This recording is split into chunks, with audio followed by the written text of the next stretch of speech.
मूलं धर्मतरोर्विवेकजलधेः पूर्णेन्दुमानन्ददम् वैराग्याम्बुजभास्करं जगघन भन्तापहं पापहम् मोहाम्भोधरपूगपाटनविधौ स्वाहा सम्भवन् शङ्करं वन्दे ब्रह्मकुलं कलङ्कशमनं श्रीरामभूप प्रियं। जय श्री राम। सभी भक्तवृंद रघुनाथं अपार करुणारु पवित्र श्रावण मासरे मोर पितृ गुरु इष्ट वास्तु तथा हनुमान जी को कोटि कोटि प्रणिपात ज्ञापन पूर्वक आजिकार रघुनाथ दरबार रे रामचरित मानस राम कथा रे आपण मानक को हार्दिक अभिनंदन तथा सुस्वागत। सभी भक्तवृंद घोर कलिकाल रे कोटि कोटि कली कल्मष जपोहनार्थम कली कलुष जनित पाप तापर प्रशमन पई रघुनाथं चरणारविंद रे अनन्य भाव रे शरणागत हेबा एकांत आवश्यक। प्रत्येक सनातनी प्रत्येक हिंदू जाति धर्म वर्ण निर्विशेष समस्ते राम कथा रघुनाथ गाथा सहित ओतप्रोत भावे विजड़ित हेबा एकांत आवश्यक। यदि वर्तमान आम्भे माने राम कथार प्रचार प्रसार करिबा नहीं, यदि वर्तमान आम माने रघुनाथं चरणारविंद को आश्रय करिबा नहीं, ताहले आगामी भविष्यत बहुत दुर्विषह एवं असहनीय हो जीवो। जेमिति आपण माने देखिथिबे बांग्लादेश रे वर्तमान हिंदू मानकर दयनीय स्थिति, किंतु जहा हो रघुनाथं अपार करुणारु सेवानंक भितरे हिंदुत्व जागृत होइछि आउ सेवाने संघर्ष करिया पई साहस बांधी परिछन्ति। ये होछि रघुनाथंकर महिमा। तेनु मोर प्रत्येक वीडियो रो प्रत्येक रामचरित मानसर प्रचार प्रसार उद्देश्य होछि ज्ञान कहा पाखरे कोन थाउ आमे निश्चित भाव में राम कथा सुनिबा और रामाश्रित हेबा एवं रघुनाथं ना नहीं कि संसार में जीवन यापन करिबा। सदी भक्तवृंद गत अध्याय रे आमर चलीथिला गुरु पदर महत्व गुरुपद रजर महत्व। आज कार अध्याय आरंभ हो गुरुपद नखर महत्व। गोस्वामी तुलसीदास जी महाराज अति सुंदर भावे गुरु सर्वांग शरीर ठारू उन्नत अंग होची पाद। कारण मनुष्य होची गोटे ओलट वृक्ष। वृक्षर मूल रे आपण जहा देबे अगरे सब फले। सेमिति मनुष्य जेहेतु गोटे ओलट वृक्ष तेणु आशीर्वाद मिले पादरु, आशीर्वाद फल रही थाए पादरु। तेणु से गुरुपद वंदना को प्राधान्य देइछन।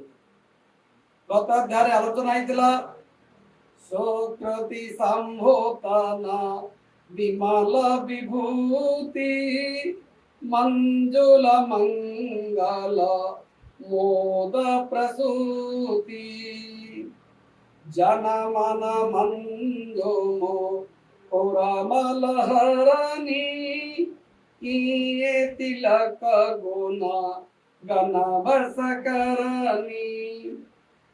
अर्थात गुरुंकर पदरज केमिति ना जेमिति भगवान शंकर तो शरीर रे विभूति प्रलेपित होता है सेमिति मनुष्यर पुण्य कर्म हेउची एक शिवंग शरीर जदि हुए ताले गुरुंकर पदरज हेउची से सुकृति पुरुष रूपक शिव शरीर रे विभूति सदृश अर्थात गुरु कृपा बिना जणे केबे हेले सुकृति अर्जन करि पारिबो नाही कारण गुरु होचंती परमिशन दाता से यदि अनुमोदन करंतिनी ताले ईश्वर मध्य ताकु ग्रहण करंती नाही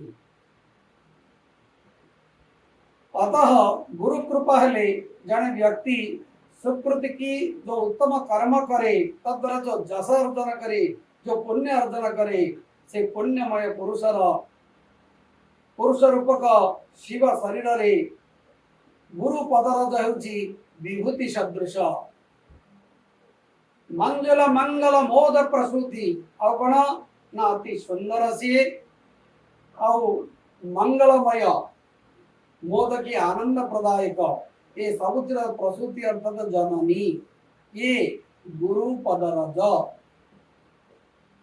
आउ कौन गुरु पदरज करे ना जनमन मंजुम कुरमल हरणी समस्त जीवर वा व्यक्तिर मनटा होची अति सुंदर जेमिति दर्पण अति स्वच्छ सेमिति मन होची अति स्वच्छ से मन रूपक मुकुर अर्थात दर्पण रे जो आवर्जना की मैला जमी जाए ताको सफा किए करुची ना गुरुंकर पदरज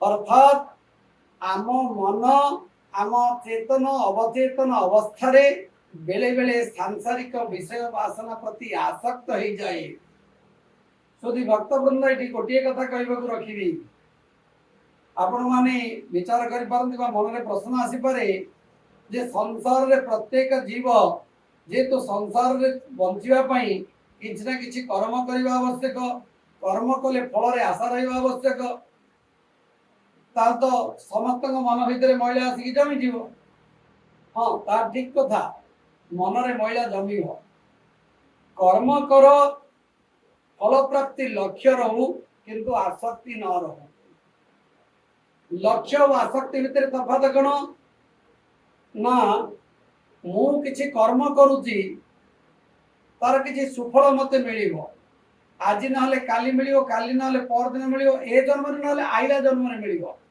आगामी जन्म रे मिलिबो कोटि जन्म रे मिलिबो ए भली जे विश्वास रखिला सेटा हला तार लक्ष्य जे लक्ष्य रखे तार केबे पक्षच्युत हुए नाही आसक्ति कौन ना मोर आज कहवा दरकार एबे कहवा दरकार मोरिया कली माने मोर ही कर्मर फल स्वरूप मते या मिली जिवा दरकार एटा होती आज्ञा आसक्ति आ जोथरे आसक्ति रहिला सेटे विनाश सुनिश्चित तेनु आम मन भितरे सांसारिक विषय वासना मोह काम क्रोध लोभ मद मात्सर्य आदि जेते विकार आसिकी जमी गले आम चित्त वृत्ति स्वच्छ रही ना आम दर्पण अस्वच्छ ही जाए तो से चित्त वृत्ति को निर्मूल करने परिष्कार करने श्री गुरु पदरज होची एक प्रकार माध्यम आउ कौन हुए ना किए तिलक गुना घन बस करनी जी गुरुंकर पदरज को तिलक करे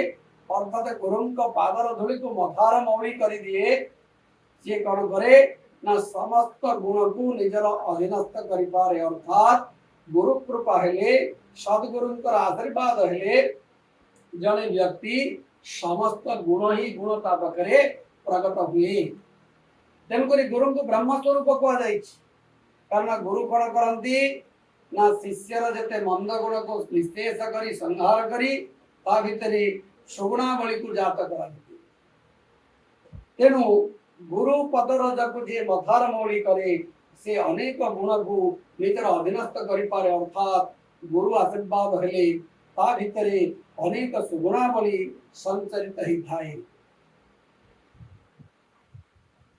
श्री भक्तवृंद तापर चौपाई गोसाई तुलसी दास गुरुंकर पदनख को वर्णना करने को जाउछंती।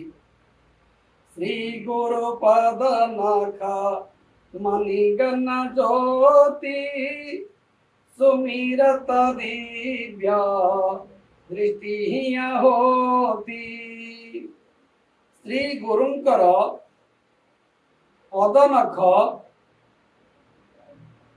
केमिति ना जेमिति मणि समूह ज्योति प्रकाशित हुए सेमती श्री गुरुंकर पदनख नख एक नहीं अनेक अच्छी तेणु से पदनख समूह जो ज्योति बाहर से केमिति ना मणि समूह ज्योति सदृश ये आक्षरिक अर्थ प्रथम ध्यान देकी शुणवे जदि बुझीपारे जेमिति मणि समूह ज्योति प्रकाश हेले अंधकार विदूरित होता है सेमिति श्री गुरुंकर पदनखरु बा पदनख समूह जो ज्योति प्रकाशित होची सी कौन करुची काम कौन तर सुमिरत दिव्य दृष्टि ही होती। जी आज्ञा गुरुंकर पादर नख को स्मरण करे जार मानस पटल रे गुरुंकर पदनख उद्भासित हुए जार हृदय रे आसी जाए ताको एक प्रकार दिव्य दृष्टि प्राप्ति हो जाए। दिव्य दृष्टि क्या कह ना दीप सब दीप होती दिव्य स्वर्गयम स्वर्गनाक त्रिदिव त्रिदशालया अर्थात स्वर्गीय दृष्टि देवोपम दृष्टि जे कि अतीत वर्तमान भविष्यत ए त्रिकाल को दर्शन करने समर्थ हो पारे से बड़ी दृष्टिटा को श्री गुरुंकर पदनख स्मरण मात्र के प्राप्ति होता है। दलन मोह तमसोस प्रकाशु आपण करे गुरुंकर पदनख ज्योति ना मोह तम मोह कहले अंधकार मोह कहले अज्ञान आम भितर जेते प्रकार अज्ञान रही से अज्ञान समूह को दलन करने अज्ञान रूपक अंधकार समूह को दलन करने सी हूँ उत्तम प्रकाश गुरुंकर पदनखर ज्योति बड़े भाग आवई जासु सी सब बड़ भाग्यवान जार हृदय रे गुरुंकर ये दिव्य नखर ज्योति आसी संस्थापित हो पारे अर्थात जी गुरुंकर पद को मानस पटल दर्शन करि पारे जी गुरुंकर पदनख को स्मरण करि पारे से सब बड़ भाग्यवान संसार में कहीं ना समस्त भाग्य रे सब कथा प्राप्ति होई न थाई। कोटि जन्मार्जिता पुण्य तत्र श्रद्धा विधीयते कोटि कोटि जन्मर पुण्य जदि जनकर थिबो ताले से कोन करि परिबो ना गुरुंकर आशीर्वाद पाई परिबो पितृमातृ आशीर्वाद लाभ करि परिबो देवतांकर आशीर्वाद लाभ करि परिबो ब्राह्मणंकर आशीर्वाद लाभ करि परिबो। लोक देखाणी को समस्ते आसिकी कहउछन आज्ञा नमस्कार गुरु कहउछन ईश्वर भव सौम्य दीर्घायु भव सदायु भव सब आशीर्वाद दौन किंतु तार फलिबनी आज्ञा कहीं ना आशीर्वाद अभिशाप ये देले हुए ये नवा निजक निजे योग्य प्रमाणित करने को हम जदि निजे से योग्य हो न पारे गुरुंकर आशीर्वाद तुम पाखे फल अर्थात जदि गुरुपाद आपणकर दृढ़ता नहीं जदि गुरुपाद आपणकर विश्वास नहीं जदि गुरु वाक्य आपणकर विश्वास नहीं जदि गुरु प्रदर्शित मार्ग अनुसार आप जीवन यापन करूना ताले गुरु देथिबा आशीर्वाद से आसीबो आपण आत्मा को संदर्शन करिबो पुणी फेरिकी गुरु पाखु चलिबो। तेणु ये गुरु आशीर्वाद पाइबाटा मध्ये ये पूर्वार्जित पुण्य फल जदि पुण्य नहीं ताले आपण को जीवन रे सद्गुरु मिलिबे नहीं कारण तंत्र शास्त्र लिखा जी कलौ बहवः गुरवः सन्ति शिष्य वित्तापहारका दुर्लभोयं गुरुदेव शिष्य शोक संतापहारका। तेणु सद्गुरु जदि मिलिले आ सद्गुरु पादरे जदि आपनकर निष्ठा रहिला ताले निश्चित रूप से आपण जने भाग्यवान एथिरे तिले मात्र संदेह नाही। अच्छा आउ कोन लाभ होची गुरुंक पदनख स्मरण रे घर ही विमल लोचन ही के मीट ही दोष दुख भवर जनी के सोझहि राम चरितमणि मानिक गुपत प्रगट जहाँ जो जही खानिक। यार आखिरी अर्थ देखु श्री गुरुंकर पदनख रूपक जो मणि रही तार ज्योति जदि हृदय रे प्रकाशित हुए ताहले विमल कहले विशेष भाव निर्मल व पवित्र, विलोचन कहले दृष्टि शक्ति ओघर की उदय हुए ही के अर्थात हृदय रे अर्थात श्री गुरुंकर पदरज श्री गुरुंकर पदनख रूपक मणिगणर ज्योति समूह जदि हृदय रे परिप्रकाशित हुए ताहले आम हृदय रे सुंदर विचार सृष्टि हुए। से विचार कौन करे मीत ही दोष दुख भव रजनी के भव अर्थात संसार रजनी अर्थात रात्रि संसार रूपक रात्रि जेते दोष रही ताकू दूर कर दिए। गोटे पटे मणिर ज्योति रहिला गोटे पार्श्वरे श्री गुरुंकर पदनखर ज्योति रहिला। जेमती मणिर ज्योति कौन करे ना रात्रि अंधकार को विदूरित करे, रात्रि समस्त दोष को छिन्न भिन्न कर दिए, रात्रि जेते प्रकार समस्या थाए ताको दूर कर दिए। सेमिति श्री गुरुंकर पदनख रूपक मणिगणर ज्योति जदि आम हृदय बिंदरे परिस्फुट हुए परिप्रकाशित हुए ताले संसार रूपक रात्रि जेते दोष रही ताको दूर कर दूची। संसार रूपक रात्रि रे दोष कौन अच्छी ना संसार को रात्रि सहित कहीं दोष तुलना कले ना रात्रि हूँ अंधकार प्रतीक, दिवस हूँ ज्ञान प्रतीक, रात्रि हूँ पापर प्रतीक, दिवस हूँ पुण्यर प्रतीक। ए संसार को रात्रि सहित तुलना करागला ना जेहेतु जमी संसार दिन एवं रात्रि उभय रही सेमती संसार मध्य जीव जन्म हेबा परे उभय पुण्य एवं पाप रही। जदि गुरु कृपा न हुए गुरुंकर आशीर्वाद न मिले ताले जीव कौन हुए ना संसार रात्रि ज्ञानालोकर वर्तिका प्रज्वलित हो न पारे एवं असद पथरे जाई असद कर्म करी शेष तार पतन हो जाए। आ जदि गुरु कृपा हुए गुरुंकर पदनखर ज्योति जदि प्रकाशित हुए ताले पाखे दिव्य ज्ञान परिस्फुरण हुए जद्वारा से संसार विषय वासना ठारू दूर रहे, सांसारिक कार्य संपादन कले मध्य से संसार भितरे निमज्जित हुए नहीं। जमिति नलिनी दलगत जलमति तरलम जमी पद्मपत्र पानी रे थाए पानी भितरे बुडिकी रही थाए किंतु ता देहे पानी लागे नाही। एठी गोटे सुंदर उपाख्यान आपण मान कहवा इच्छा करी जे गुरुंकर जदि आज्ञा बा ज्ञानालोक बा गुरुंकर पदनखर जदि ज्योति हृदय प्रकाशित न जाए जीव केमती संसार बंधन में बांधी रही थाए। देखंतु गोटे ग्राम रे जनेक व्यक्ति थिले गृहस्थाश्रमी व्यक्ति गृहस्थाश्रम रोथंती कौन ना दिने घर को सदगुरु आगमन कर आग काल गुरु शिष्य परंपरा दृढ़ता थिला। गुरु माने शिष्य मान घर को भ्रमण करने वर्षे 2 वर्ष थे जाती भल मंद सुख दुख जानापी। तो जिते से व्यक्तिर गुरुदेवता घर को आसिले से गुरु को यथामान्य कले हाथ धौत कले उत्तम आसन में बसाइले एवं रात्रि भोजन सरला शयन पूर्व गुरुंकर पद सेवन करुँच पद मंचाड़ुंट पाद टिके चिपी दौरान से गुरु कहले अरे बाबू ए संसार माया कहीं बुड़की रहीचु तू चले मो सहित सन्यास व्रत नहीं पलि आसे तोर तो गृहस्थाश्रम हो गला तो स्त्री अच्छी तोर पुओ टिके बड़ है आ तू वर्तमान पत्रे निवेशी पुत्र निवेशी पत्नी पासे तेरे आचर सन्यासी ବର୍ତ୍ତମାନ ପୁତ୍ରକୁ ପତ୍ନୀ ନିକଟରେ ନିବେଶ କରିଦେ, ମୋ ସହିତ ତୁ ସନ୍ନ୍ୟାସ କର୍ମ ନେଇକି ଆସେ। ଶିଷ୍ୟ ଯୋଡ଼ ହସ୍ତରେ କହିଲା, ଗୁରୁଦେବ କ୍ଷମା କରିବେ, ମୋ ପିଲାଟା ଟିକେ ସାନ ହେଇଛି, ଆଉ ଟିକେ ବଡ଼ ହେଇଯାଉ, ତାକୁ ବିବାହ କରିଦେବି, ତାପରେ ଆପଣଙ୍କ କଥା ପାଳନ କର। ଗୁରୁ କହିଲେ ଠିକ ଅଛି। ଗୁରୁ ପଳେଇଗଲେ।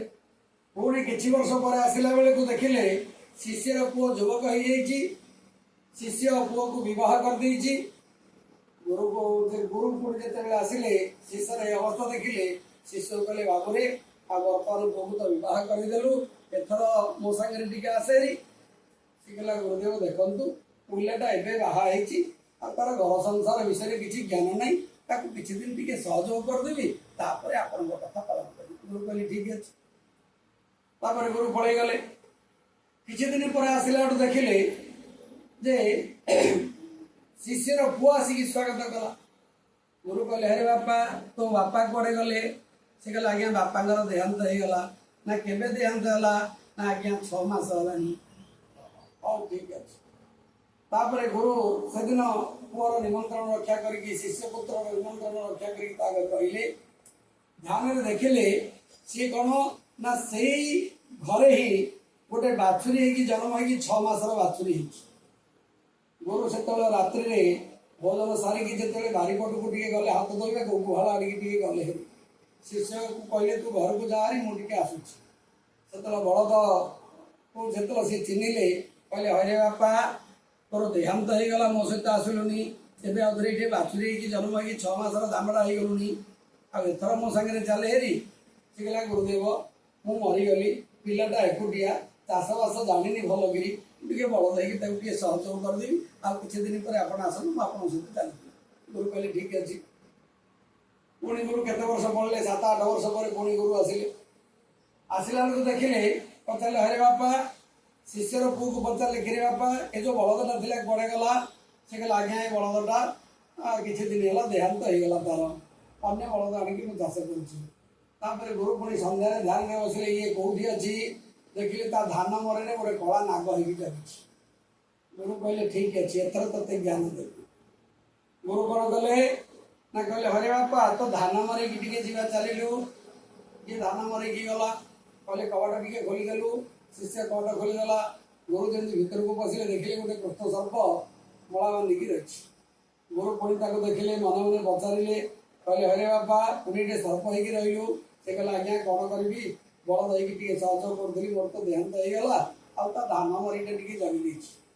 गुरु देखिले ये लातुआ भूत लात का भूत बातों पे नहीं मानता है, ये बुझीबनी आपको टिके ज्ञान देव पड़ो से शिष्य कहले, हरे बापा ए सापटा कौन ये अच्छी? तो शिष्य कहले, आज्ञा ए साप बहुत बढ़िया साप, पोषा मान हाथ में धरले कि क्षीर दौर सबुदिन पीऊँगी, मो धान कथा को जगी। गुरु कहले, अरे बापा ए सर्प जमा भल नुह, ये तो काल होगी आसिक रही आने ठेगा पिटे।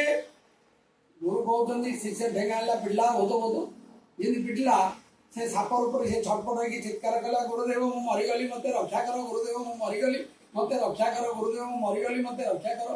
गुरु कहले, एथर मो संगे जीवु ना? निश्चय जीवी आज्ञा, आउ ये पुओ परिवार संसार मत दरकार नहीं, मोर मोह भांगीगला, मुझे आपन संगे निश्चय जीवी। से गुरु संगे संगे शिष्य कहले, रही जा आउ मारिनी यथेष्ट जा गोटे अखा नहीं कि आसे, अखारे भर्ती कले। गुरु ताको संगे नहीं गले। तापर आश्रम रखिले, कहले जते दिन ये रही भगवान का नाम नहीं तू मुक्ति पाइबाई प्रयास कर। बोलिए आनंद कंद भगवान की जय श्री राम। अर्थात एमिति गुरुंकर कृपा हेले ए संसार रूपक रात्रि जिते दोष रही से सब दोष नष्ट हो जाए। आज्ञा गोटे उदाहरण थिला, एमती अनेक उदाहरण दे परिबा। आउ कोन हबो? सुजय रामचरित मणिमानिक, ये गुरुंकर कृपा रूपक बा गुरुंकर पदनखर ज्योति जदि आमको प्राप्त हुए, ताले रामचरित मानस रूपक जो मणि एवं माणिक्य अमूल्य रत्न रही ये आमको सहजरे कौन हो जाए ना जना पड़ा, आम देखिपर, आम बुझीपर केमी ना कहीं रामचरित मानस को सहजरे बुझीपारानी ना रामचरित राम कथार अनेक गुप्त कथा रही, अनेक प्रकट कथा रही। कौन गुप्त रही कौन प्रकट रही ନା ଯେମିତି ଭଗବାନ ରାମ ଜନ୍ମ ହେଲେ ଇଏ ପ୍ରକଟ, ଭଗବାନ ରାମ ବାଳ ଲୀଳା କଲେ ଇଏ ପ୍ରକଟ, ଭଗବାନ ରାମ ପିତୃ ସତ୍ୟ ପାଳିକିରି ବଣକୁ ଗଲେ ଇଏ ପ୍ରକଟ, ଭଗବାନ ରାମ ରାବଣ ସହିତ ଯୁଦ୍ଧ କଲେ ଇଏ ପ୍ରକଟ। କିନ୍ତୁ କେତେ ଗୁପ୍ତ କଥା ରହିଛି ଯୋଉଟା କି ସହଜରେ ସବୁଠି ପ୍ରାପ୍ତ ହୁଏ ନାହିଁ। କଣ ଗୁପ୍ତ କଥା? ଯେମିତି ରାମାୟଣ ଦୃଷ୍ଟାନ୍ତ ଦେଖିବା, ଯେମିତି କୁହାଯାଇଛି ଯେତେବେଳେ ମାରିଚ ମାୟା ମୃଗ ହେଇକି ଆସିଲା, ସ୍ୱର୍ଣ୍ଣ ମୃଗ ହେଇକି ଆସିଲା, ସେତେବେଳେ ରଘୁନାଥଙ୍କୁ ମାତା ସୀତା ପ୍ରାର୍ଥନା କଲେ, ପ୍ରଭୁ ଏତେ ସୁନ୍ଦର ସ୍ୱର୍ଣ୍ଣ ହରିଣ ମୁଁ କେବେ ଦେଖିନି, ଏ ହରିଣଟା ମୋ ପାଇଁ ଆଣିଦିଅନ୍ତୁ, ମୁଁ ଆକୁ ପାଳି ପୋଷିବି, ୟାକୁ ମୋ ସହିତ ଅଯୋଧ୍ୟାକୁ ନେଇକି ଯିବି। ରାମଚନ୍ଦ୍ର ସେତେବେଳେ ସୀତାଙ୍କୁ କହିଲେ, ସୀତେ ପ୍ରକୃତିସ୍ଥ ହୁଅ, ସଂସାର ମାୟାରୁ ଟିକେ ଉର୍ଦ୍ଧ୍ୱକୁ ଉଠ, ଏ ହରିଣ କିଏ? ଇଏ ହଉଛି ମାରିଚ, ୟା ପରେ ରାବଣ ଆସିବ ତମକୁ ହରଣ କରିକି ନବ, ତେଣୁ ତମେ ବର୍ତ୍ତମାନ ଅଗ୍ନିରେ ସଂସ୍ଥାପିତ ହୁଅ, ଆଉ ମାୟା ସୀତା ଏଠି ଅବସ୍ଥାନ କଲେ ମୁଁ ହରିଣ ଆଣିବାକୁ ଯିବି। ଇଏ ହେଲା ଗୁପ୍ତ କଥା। ଏ ଗୁପ୍ତ କଥାକୁ ଆମେ ସହଜରେ ଜାଣିପାରିବାନି ଯଦି ଗୁରୁଙ୍କର ଆଶୀର୍ବାଦ ହବ ନାହିଁ। ଏମିତି ଅନେକ ଗୁପ୍ତ ରହସ୍ୟ ରାମଚରିତରେ ରହିଛି। ତେଣୁ ଗୁରୁଙ୍କର ପଦନଖ ରୂପକ ମଣିଗଣ ବଡ଼ି ସମୂହର ଜ୍ୟୋତି ପ୍ରକାଶିତ ହେଲେ ଜଣେ ସାଧାରଣ ବ୍ୟକ୍ତି ମଧ୍ୟ ସାଂସାରିକ ରୋଗ ଶୋକ ଦୁଃଖ ତାପ ବିଷୟ ବାସନାକୁ ଅତିକ୍ରମ କରି ରାମଚରିତ ମାନସ ସାଗରରେ ଅବଗାହନ କରି ରାମଚରିତ ମାନସର ସମସ୍ତ ଗୁପ୍ତ ଏବଂ ପ୍ରକଟ ତଥ୍ୟକୁ ଭଲ ଭାବରେ ଅନୁଭବ କରିପାରିବ।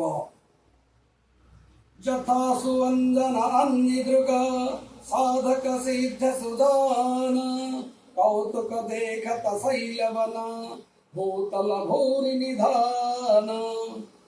କେମିତି ସହଜରେ ଦେଖିପାରିବ? ଗୋସାଇ ତୁଳସୀଦାସ ସୁନ୍ଦର ଉପାଖ୍ୟାନ ଦେଇଦେଲେ, ସୁନ୍ଦର ଭାବରେ ପ୍ରତିପାଦନ କରିଦେଲି।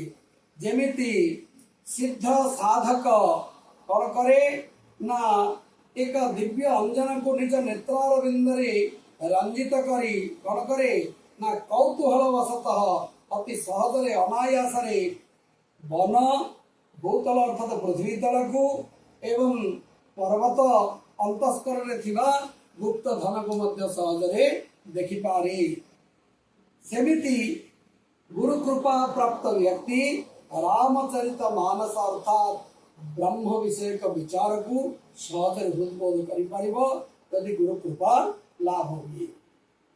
ଗୁରୁ ପଦ ରାଜା ମୃଦୁ ମଞ୍ଜୁଳ ଅଞ୍ଜନ ନୟନ ଆମିୟ ଦୃଗା ଦୋଷ ବିଭଞ୍ଜନ ଏହି କରି ବିମଲ ବିବେକ ବିଲୋଚନ ବରନ ରାମଚରିତ ଭବ ମୋଚନ। ଆଉ କେମିତି ନା ଗୁରୁ ପଦରଜ ମୃଦୁ ମଞ୍ଜୁଳ ଅଞ୍ଜନ। ଗୁରୁଙ୍କର ପଦରଜ ହଉଛି ଅତ୍ୟନ୍ତ କୋମଳ ଅର୍ଥାତ୍ କେବଳ ଗୁରୁଙ୍କର ପଦରଜ ଯାହାକୁ ପ୍ରାପ୍ତି ହେଇଯାଏ ସେ ସବୁଠାରୁ ସୁଖ ହିଁ ସୁଖ, ଶାନ୍ତି ଶାନ୍ତି, ଶୀତଳ ହିଁ ଶୀତଳତା ପ୍ରାପ୍ତ ହୁଏ। ଅତି ମଞ୍ଜୁଳ ସୁନ୍ଦର, ଅଞ୍ଜନ ଅର୍ଥାତ୍ କଜଳ। ଯେମିତି ଭଲ କଜଳକୁ ଆଖିରେ ଲଗେଇଲେ ସୁଖଦ ହିଁ ସୁଖଦ, ସେମିତି ଇଏ ନୟନ ପାଇଁ ଅମୃତ ସଦୃଶ ହେଉଛି। କୋଉ ନୟନ? ଚର୍ମଚକ୍ଷୁ ନୁହଁ, ଆମର ଜ୍ଞାନ ଚକ୍ଷୁ ପାଇଁ ଇଏ ହେଉଛି ସୁନ୍ଦର କଜଳ, ଯିଏକି ଆମର ଦୃଷ୍ଟିର ସମସ୍ତ ଦୋଷକୁ ବିଭଞ୍ଜନ କି ନଷ୍ଟ କରିଦିଏ। ଅର୍ଥାତ୍ ଏକ ନିର୍ମଳ ଦୃଷ୍ଟି, ସୁନ୍ଦର ବିଚାର ଧାରା ଆମ ଅନ୍ତଃସ୍କରଣରେ ପ୍ରବାହିତ ହୁଏ। ଏହି କରି ବିମଲ ବିବେକ ବିଲୋଚନ ବରନ ରାମଚରିତ ଭବ ମୋଚନ। ଗୋସାଇ ତୁଳସୀଦାସ କହୁଛନ୍ତି ଏ ରାମଚରିତ ମାନସକୁ ମୁଁ ବର୍ଣ୍ଣନା କରୁଛି କେମିତି ଯେ କି ଭବ କି ସଂସାର ସାଗରରୁ ଉଦ୍ଧାର କରିବା ପାଇଁ ଡଙ୍ଗା ସଦୃଶ ଅଟେ। ସେଇଭଳି ଗୁରୁଙ୍କର ପଦରଜକୁ ପ୍रणिपात अनंत कोटि दंडवत ज्ञापन करी आजिकार कथा को एठी मु वाणी को विश्राम देउछि। समस्त को अनुरोध कथार तत्व महत्व को हृदबोध करी यदि समय मिले प्रतिदिन गोटे चौपाई मध्य पारायण करंतु निश्चय आपण परिवार आपण वास्तुर मंगल हे जय श्री राम।